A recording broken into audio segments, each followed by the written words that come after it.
Thank you so much, Nana and Mrs. Va. God bless you so much for wonderful job. As you already said, I wish you for where there or maybe and no or more, especially Mrs. Va, the on 10 Niban Kunwinti, once you want tree Nicasi. Aha, it's ye be at home, both English and both English and tree, which maybe questions be you wanna we are no mine. Mr. Sante, Mahunsa or so, meaning say, oh, question I will be to me, Eddie Atum.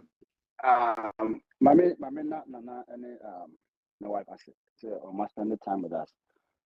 Now the question any you say some of us are military they have the option what is the GI Bill and the tuition assistant to go to school.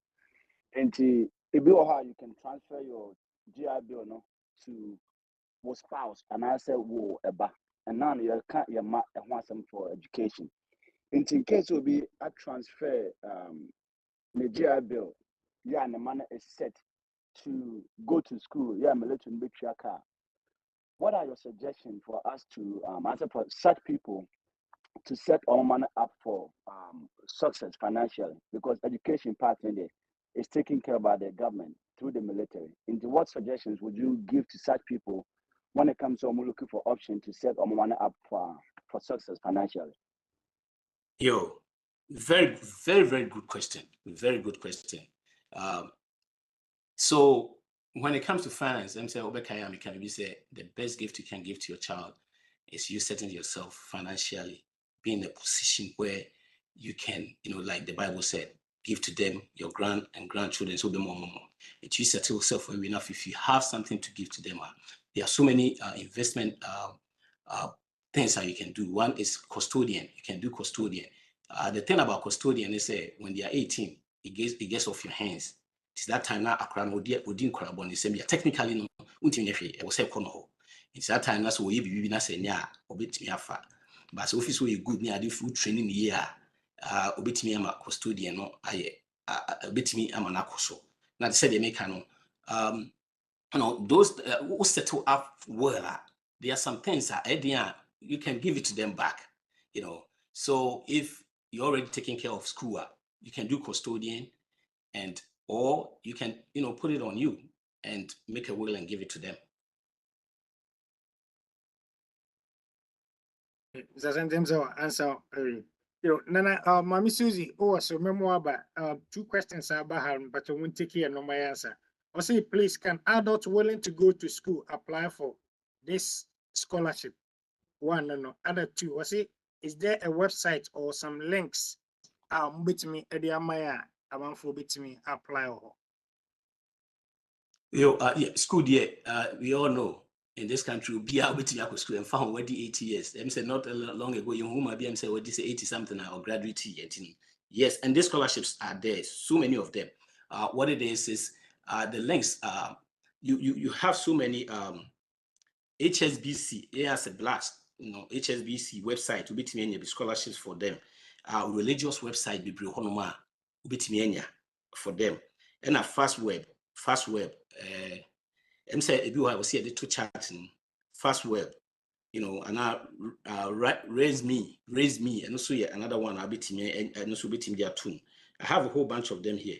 Even sometimes TikTok near the amount for start so more calm about those things. So you just have to pay attention. Scholarship season 8 and also Google I check it. And when it comes to Corona, pay attention to their friends saying among counselors, no. Because they said your friends say only nicer, they send you all those things. Almost will pay attention to their scholarship because for sending to make sure say only more communicate about that thing. And I may be now they are told they are more websites in Bible will be get in touch. And the state womb, the county womb, there are so many scholarship. And the other say, maybe I pay 50,000 right away. Who I need 50,000, be 1,000, 2,000. Once all combining now, and I don't cry more, a year more because you are not tied to one school. You can go to school, be out, different now. But when you are maybe one school or more free rider, and also near bad. Yeah. Remember more, Mike, what Brother Mike, can I piggyback of what I think, I can't remember whether it was Mr. Asante or Carl say, what if your children's education are already taken care of through the GIBIL? The other thing that I wanted to add was if that's your children's education, so you see, in our Ghanaian community or in the African community, wealth, what we call wealth, right? We don't, the word wealth does not have a meaning to us. In America, the great families in America have wealth. To say Rockefeller family, right? When you mention that family, it's generational wealth. I watched the documentary. It's wealth that started from the 1920s when you talk about the Koch family, right? But you hardly find African families like that. When we get the riches, ours is more of riches. By the time I ebedu wumbahono, then that's it. That money is gone. But when you look at the Bible, the Abrahamic blessing is a kind of blessing that goes from generation to generation. When you take the Jewish people, right, that blessing goes from one generation to generation. So as Black people, that's something that we have to own, or as Africans or as Christians, that don't think that, okay, I have my children's education is covered. The next thing you have to start thinking about is your grandchildren's education, right? Because maybe I will cover our children, but it could be, say, your children might not also be in the military, right? And then they would have to pay for student loans for their kids. So you want to leave a legacy that 2 or 3 generations down the line can come. My kids go to school with people that their grandparents have already paid for their tuition, right? And even for their children's tuition. So that's that kind of mindset and mentality that I want us to have.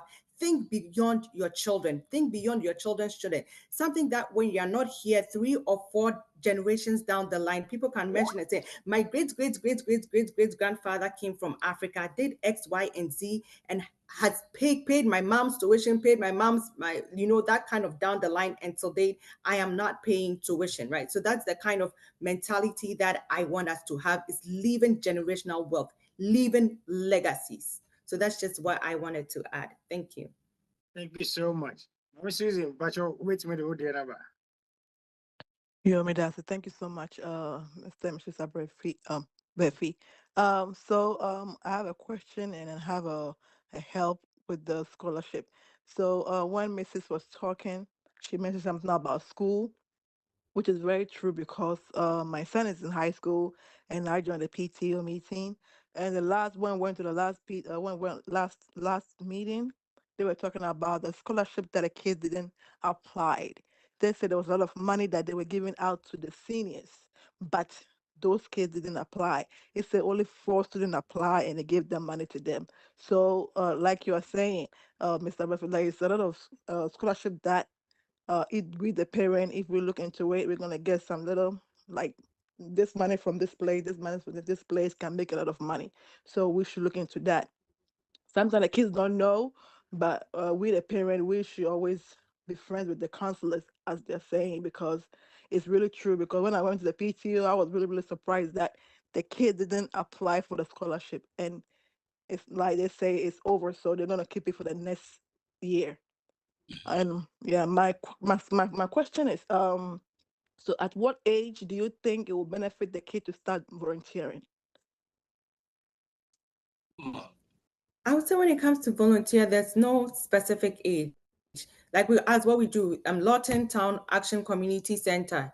You can go there usually on Saturdays. They just hand out food to families that are in need, right? So you can go. I remember one time my husband and I and then my son, we went somewhere, I think it was somewhere in Springfield.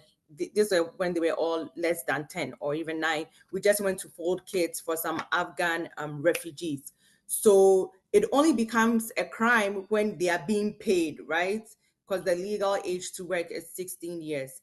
But a kid can volunteer at any age as long as they are not being paid.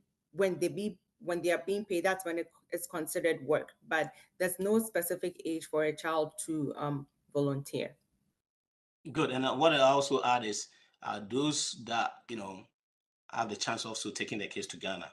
When you go, I think the last time also when they went, what they did was at that, I think it was 3 years back. So that means they were still like 11. Yeah, they taught a school. They just went to the little class, and their auntie got a school, so they go there. This gives them memory when they are writing the essay. They can add that. That's a volunteer that they did. Especially when you go to the village to visit, let them do something that some natural, that when they're writing the essays they don't have to lie, or when they are doing those things. So yes, for the age, there's no age. So far as they are not paid, like she said, it's fine, because this is a volunteer work. Okay. Thank you. Mabra, before I about the other, Nana, but about for Bisa or contacting you, but I know in the reading, so am I? Media access, yeah. Okay, good. When you say Bisa say, is there any certificate or letter to show for the volunteer work now on by and baby or sir? Yeah, so sometimes when you go, depending on the organization, they record if it's somewhere that you go every week on a continual basis. There's most of the time there's a form that you fill, right? Like a sign in and a sign out sheet to tell you when you came in, when you went, or sometimes they'll send it via an email link.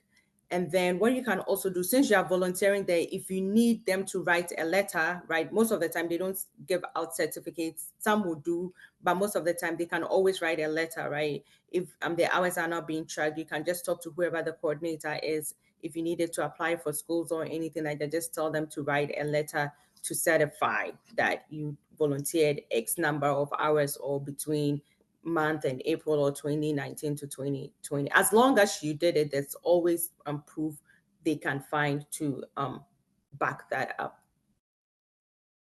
Wow, thank you so much. And also, just to let you guys know, Ms. Val is also doing, she's been helping people to get jobs, especially the ones that are out of school or coming out, resumes, and, go through how to be able to get jobs and all that.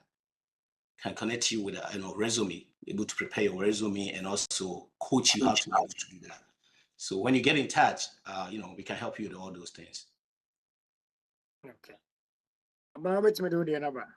Okay, all right. Thank you, Mr. Befi and Mrs. Befi.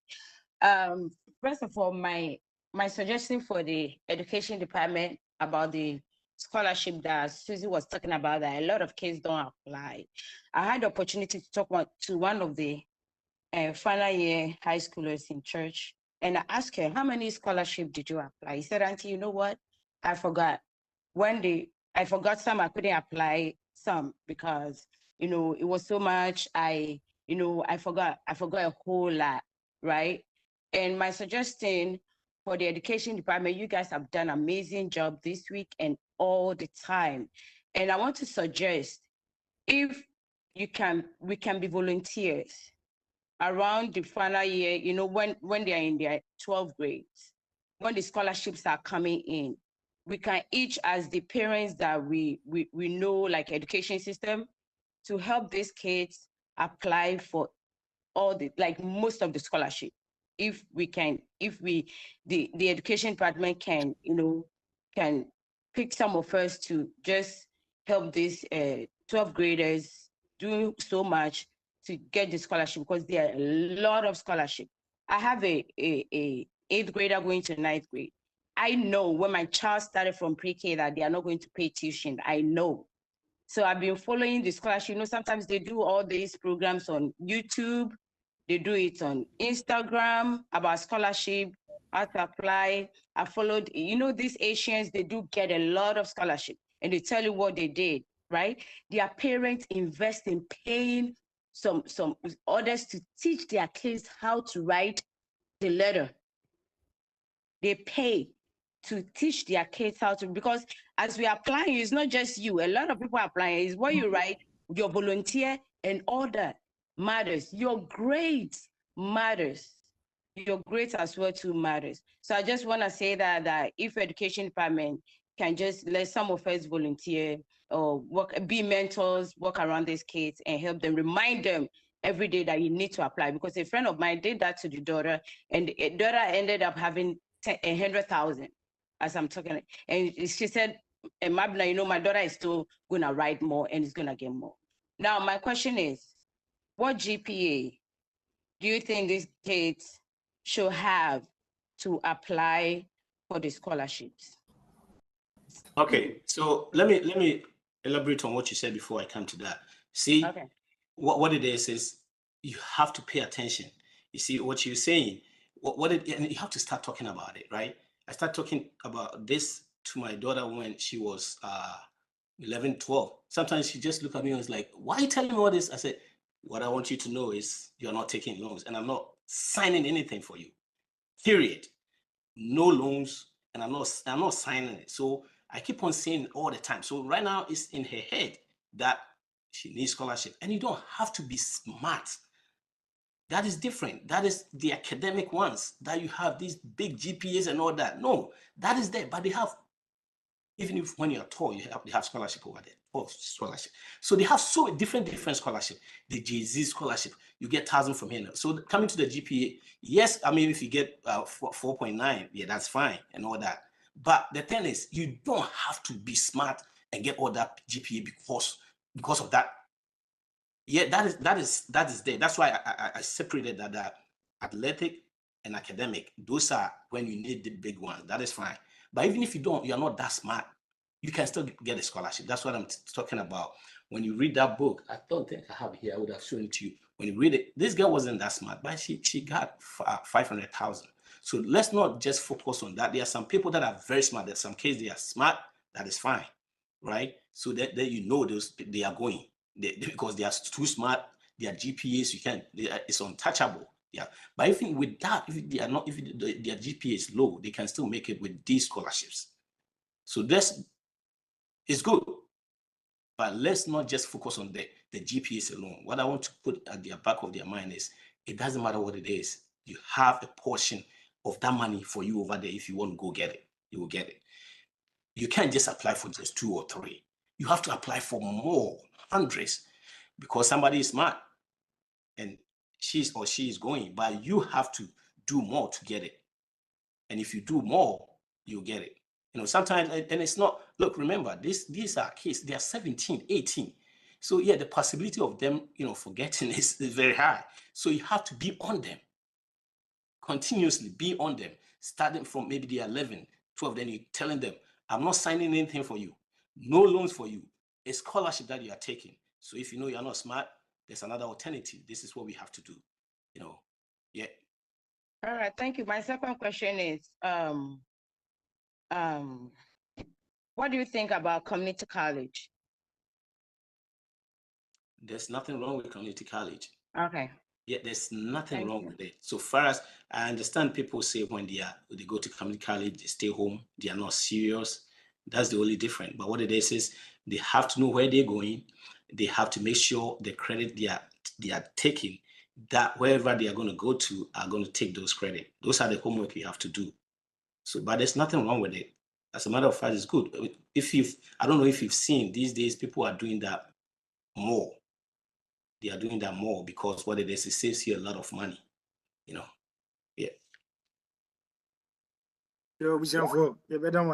Thank you so much. And say your time and I want to be time then omoya available if you want more any private person especially Mrs. Va Sevilla will be person one for application review and that kind of thing and an answer for financial aspects any loans now what is the best time I'll meet my friend and as a means being a bit more between the makasa.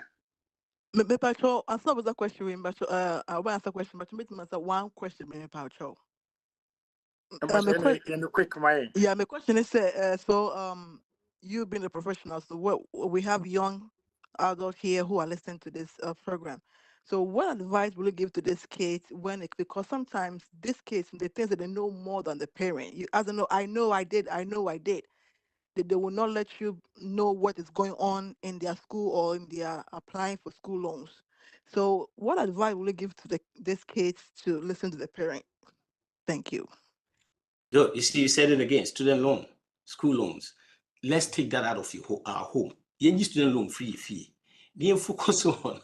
You see, also I can't hold I need a student loan. They are show much in so make student loan.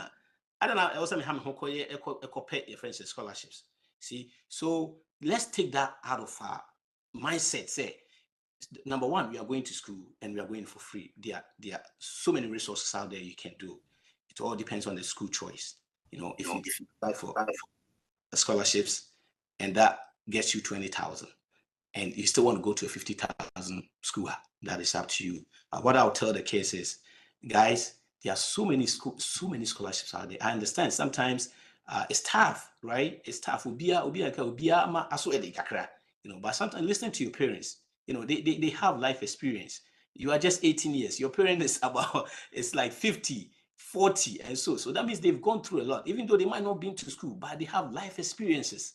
So listen to them when they are saying this, right?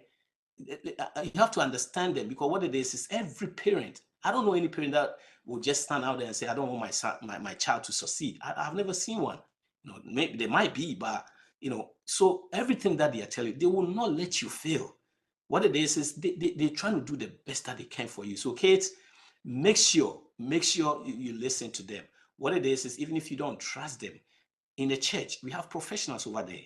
The people you see that they go back and forth, hey, uncle and auntie, they are professionals. Even if they are not on a particular thing, they might know somebody that can help you. So even if you think your parent didn't go to college, so you're not going to listen to their advice, yes, the uncle that you think, they've been, just get in touch with them. Don't do it yourself. Please don't do it yourself. This thing is on my heart. It's the student loan thing, because it's killing us. You have no idea people that I talk to that are done with school that now they regret so much that they've gone through that process. So please, if uncle is there, talk to them. They will help you, because I strongly believe your parents don't want you to fail. They want you to succeed. Okay. Now I'm saying national. Last question. I want to answer my. I know you're there. About the time you need to contact. Yes, the time in the day. Monday through Friday, between the hours of 9 to 5, weekend. So Saturday, weekend will be numbers. I hope so. Numbers no. Yeah. Yeah, numbers no. Our office number is 202-590-1404, and his cell phone number is 703-981-1910. Ufria, BBA career development and financially. Personally, I've helped so many people get out of debt financially, invest, and put them on the right path. That have also helped them to be able to put money away for their kids. Ms. Val is also helping a lot of people getting interviews. These days, the way our interviews is here, so if you don't take the right channels, why the cry and picky? Only your friends say AI and picky. You have to know the right things to put in place, and she can help you with all those things. So 9 to 5, Monday to Friday. Saturdays, you can get me also. Okay. Thank you so much. And at this time, I'll hand it over to the Education Director, Mr. Santi. Now, why announcement and your thanks now, my. So we are. I say, Dr. Pastor Inchadako, or no Bompire, my, and I say, Pastor Ako. Definitely, that's it. Again, Mr. Berfi and Ms. Bayadamasi, baby. We've learned a lot. And like he said, there's a lot of people who day to day. You just have to engage them. They know all this. They've been through it. I think it's Sunday. Kevin Kazet, we are school. He have no student loan. You can talk to Kevin. Kevin, how did you do it? And he's making good money in his career too. There's things that we can actually do. Now, Saturday, and the final, and after the climax of this whole thing, no. Now, say they can kind of you for more graduates, they know. Say they'll be sitting in the first row. Yeah, a what baby you from eternal. And they'll be marching in. Into so yeah, now the oba and I say will be our graduate here on a man right about so not more abundant, because we want it to be very organized and nice. Until your son baby, mention so now Yamra and Tem Saturday. Yeah, the time so a the time a say education at the time a the must be